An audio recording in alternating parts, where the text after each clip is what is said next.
O vilipêndio à fé cristã não deveria ser tolerado dessa maneira. É crime.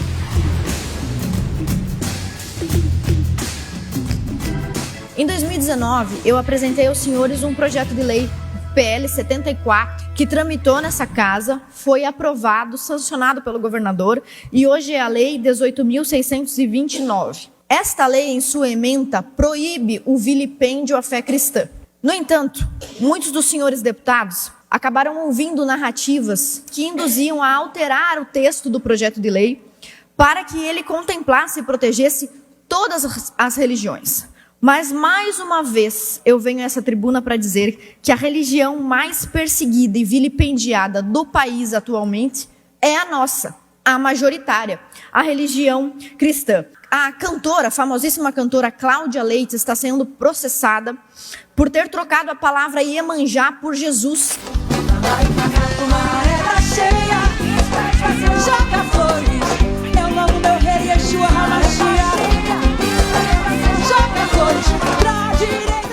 Uma ONG chamada Instituto de Defesa dos Direitos das Religiões Afro-Brasileiras está processando a cantora e imaginem que se fazem isso com alguém tão famosa e tão rica quanto Cláudia Leite, o que podem fazer com meros mortais, não é mesmo? Processando por intolerância religiosa e racismo, por ter trocado o nome da Orixá Iemanjá por Jesus. Quem moveu essa ação foi o Ministério Público da Bahia. Enquanto a Cláudia Leite está sendo processada, correndo o risco de pagar 10 milhões de reais em multa, vejam só o que acontece aqui no estado vizinho nosso, o Rio Grande do Sul, por gentileza.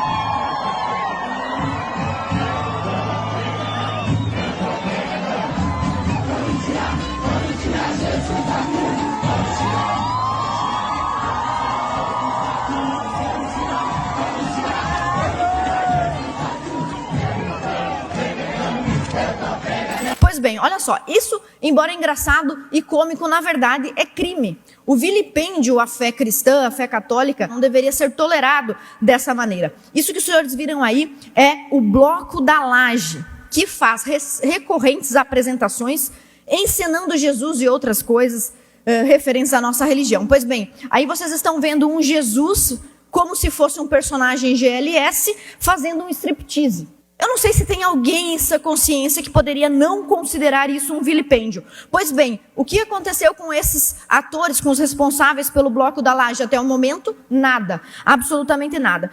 Inclusive, gostaria de sugerir aos parlamentares do Rio Grande do Sul, às entidades, às organizações do nosso estado vizinho, que tomem as medidas cabíveis com relação a isso.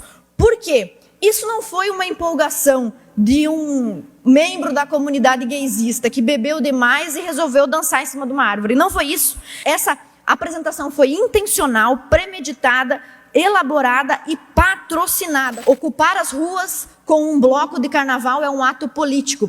Esse bloco, o Bloco da Laje, nós estamos nos aproximando do carnaval, desde 2011 faz apresentações como essas. A Constituição Federal garante a proteção aos símbolos de culto e o Código Penal criminaliza esse tipo de escárnio público.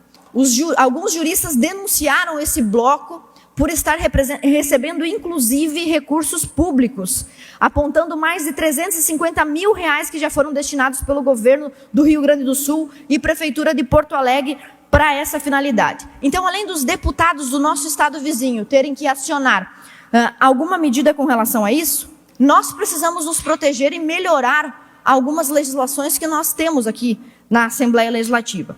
Eu quero, inclusive, falar ainda aqueles amigos gaúchos, né, parlamentares gaúchos. Olha só, o movimento de esquerda está tentando mudar o hino do estado, do Rio Grande do Sul, porque diz que é um hino antiquado, racista, por usar a expressão povo que não tem virtude acaba por ser escravo. Todo mundo lembra aqui quando a equipe, o time do Boulos, lá do PT, do PSOL, sei lá, mudaram o hino nacional, cantaram o hino nacional de uma forma vergonhosa. Então, eles, a esquerda, podem mudar o hino nacional mudar o hino dos estados, fazer uma deformação cultural ampla, mas mulheres ou pessoas cristãs, como o caso da Cláudia Leite, não podem fazer sequer uma paródia elogiosa, como foi o que aconteceu recentemente. E por que nós estamos falando sobre isso? Eu acredito que nós erramos ao permitir que a lei de minha autoria, 18.629, tivesse sido, de uma certa forma, amplificada, esvaziada de sentido ao incluir absolutamente todas as religiões, desconsiderando os vilipêndios, as perseguições e as chacotas realizadas especificamente com quem é cristão, como eu, você, como muitos deputados que estão aqui. Portanto, eu quero voltar a atenção dos senhores ao nosso projeto de lei. Esse cenário de perseguição contra os cristãos é absolutamente injusto. A esquerda pode tudo e os cristãos não podem nada. Não estou aqui chorando só sobre o leite derramado. Alguém poderia dizer, mas se o projeto de lei já andou, já tramitou, já foi sancionado, a deputada está só chorando sobre o leite derramado. Isso não adianta. Sempre adianta. É por isso que nós apresentamos um projeto de lei 22 de 2025, apresentamos este ano, que pretende apresentar, discriminar em um rol exemplificativo quais são as práticas que devem ser consideradas vilipêndio e que não devem ser permitidas, muito menos e especialmente não devem ser permitidas com o uso de recursos públicos. É inadmissível que o catarinense tenha que pagar impostos que vão ser distribuídos entre os muitos setores de administração do governo, para que eventualmente alguns desses recursos pagos por pagadores de impostos cristãos sejam usados para patrocinar esse tipo de barbárie. Então, o nosso projeto de lei 22 de 2025 exemplifica o que não pode ser feito.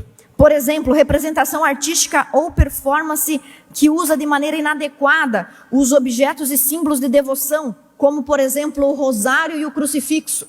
Existem passeatas do movimento feminista que introduzem rosários, crucifixos e terços nos orifícios sexuais. Isso é um absurdo.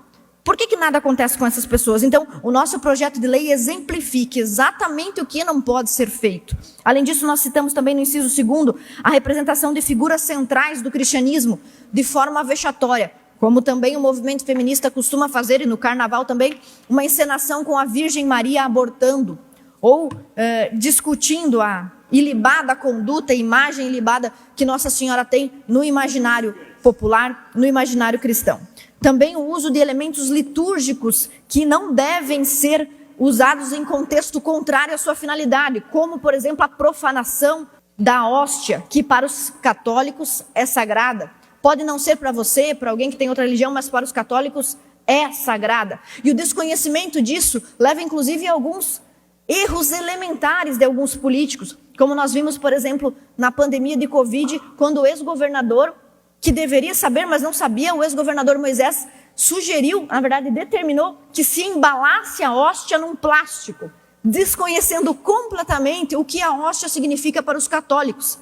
E eu digo isso sem ser católica, não sou católica, mas acredito que os católicos merecem essa proteção. Outras atividades que seriam proibidas, a realização de encenações, paródias ou simulação de cerimônias ou sacramentos cristãos de forma vexatória, de forma a destruir os fundamentos sacros destas encenações. A realização de manifestações, performance ou atividade em espaço público ou privado a templos religiosos que tenham como objetivo profanar esses lugares. O uso indevido de imagens, textos sagrados, parábolas ou narrativas bíblicas para fins de deboche. Enfim, e a legislação especifica mais uma vez que o infrator que recebeu verbas públicas não somente terá que pagar a multa, como já prevê a lei vigente, mas também que tenha que devolver aos cofres públicos o dinheiro recebido do pagador de impostos. Então, peço aos senhores, humildemente, apoio para que leiam, entendam e apoiem este projeto 22 de 2025.